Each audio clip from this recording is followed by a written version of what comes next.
It's October 16th, 2021. I'm watching CBS Saturday morning, and on comes this blurb about a company called Fat Tire, Fattire.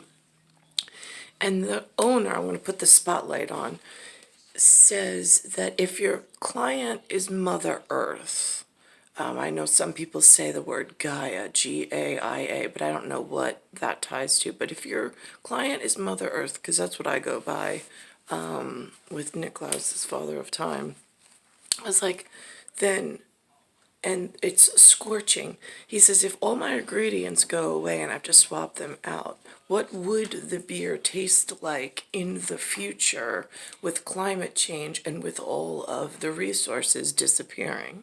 So they actually, under a label of New Belgium, made a beer of all the ingredients changing and of it having a smoky flavor. And I'm like, now that is a really risky business endeavor. But with all the money that they throw away and all the money that they invest in dumb stuff, something that actually has purpose, to invest in, to remind oneself of like staying in gear and keeping the conversation going and at the forefront. I really like, kudos to them. I thought that was really, really awesome. I know it must have been really difficult with some of the whatevers to accomplish this, but I was watching and I was like, now that's really awesome. Just outside Fort Collins, historic wildfires fueled by climate change have burned the forest in the canyon and polluted the river with ash and runoff, making the water supply at times unusable. We view climate change as an existential threat to New Belgium. So Torched Earth is a wake-up call for consumers. Instead of clean water, it is brewed with the smoke-tainted version. High-quality hops are replaced with climate-resilient dandelion root, and barley gets swapped for buckwheat. What is it like to look forward and know that some of your essential ingredients either may not be available or are going to be a lot worse than they are today? It's a window into how terrible things are at a somewhat selfish level. You know, that might be the least of our worries. New Belgium is aware that beer pales in comparison to the deadly impacts of climate change already impacting the planet. The brewery is trying to do its part by powering much of its operation with these solar panels. Katie Wallace, New Belgium's Director of Environmental Impact, says Torched Earth is meant to start a conversation. Some people could look at this and say, this is a bit of a PR stunt. What do you say to that? If climate change is our client, then yes, it's a PR stunt for climate change, and the goal of that is to raise awareness for climate action. So I guess this is the obligatory correspondent has to try the bad beer moment. Proper glassware, I appreciate that. You're welcome. Cheers. Cheers. Cheers. Here's Mother Earth. All right. Yeah. That's rough. It's bitter. Yeah, it's not good. Dave Glore, who, yes, is the younger brother of that other Glore, says Torched Earth is not meant to be putrid, but simply probable. It was an exercise in exploring the way we might have to make beer, not how we want to make beer. So is this the beer you'd send your brother? Most definitely, I want him to always be learning. Learning that if we don't combat climate change, happy hour could become something considerably more dour. For CBS Saturday Morning, Ben Tracy, Fort Collins, Colorado. Aww. Sorry, brother moment. It's nice that he picks Very on you nice. too. I like that. He does. Well, I mean, I pick on him too. So learn. Ben had to taste. We have to taste Ben in addition to Yes, Ben. the obligatory tasting. Yes, let's learn to something. the Glores To the to learn Glores. something on this. I like it. I taste some of the That's a bit bitterness. of a, it has a little bitterness. bit of a, Not as bad as I was expecting. So trashy Well, it's still- aftertaste, it's but it's still still beer. good. beer. It's not bad. It's still beer. It's still beer. And it's still a can, but Yeah, that's not the beer I want, and I don't want it to be more expensive. If that's It's not that bad, guys, really.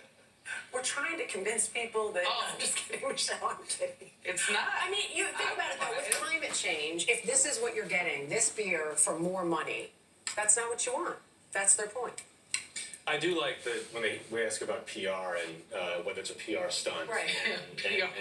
And she says, if our client's Mother Earth, then Yeah. fine. Right? Michelle's okay with it though. But it's not that I'm. I find this hilarious. Their improv and awkward moment on like they're so used to like being on cue on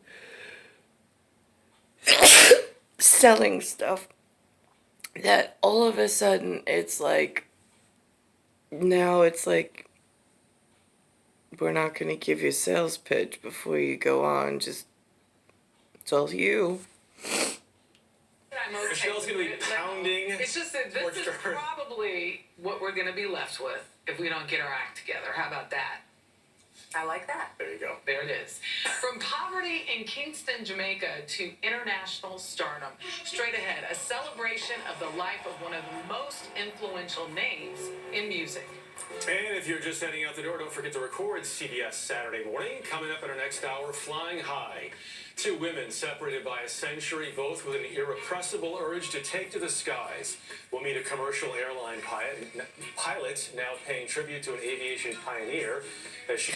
Now I'm just curious, cause like in my area in state of New York, like becoming a pilot was never even an option, was never like put out, was never presented to us as if we could, but yet we have plenty of people who were actively pushed. I actually even heard yesterday that there was some woman, I think there was some NBA women's thing, group of the same like-minded or like kindred people who said that they knew they were going to be NBA women's champions or whatever, and they knew that they were going to go for sports, and then they were going to go try to sign up in Europe.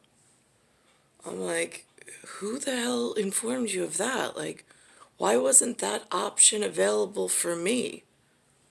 I'm just asking, because like, they looked like they were around century 19, decade 70, or century 19, decade 8 born. But yet they apparently had all of these options open and available to them that were withheld from my whatever as my tribe like disappeared. I mean, I was born to whatever I had locally available, but like it's almost like the tribe had no access. They were just cut off from these adventurous like super careers and in actually getting out of New York. I'm not quite sure how that ties in to the holes in time and space that I'm working on other things, but it is a very dangerous portion that should be noted along with the rest of my stuff. Star 1978, Star 8378, Nicole Cattaruzza. It's Earth, Solar System, Milky Way, Universe, Galaxy is broken. And I'm in Bayside Station, Bayside, New York. 11361.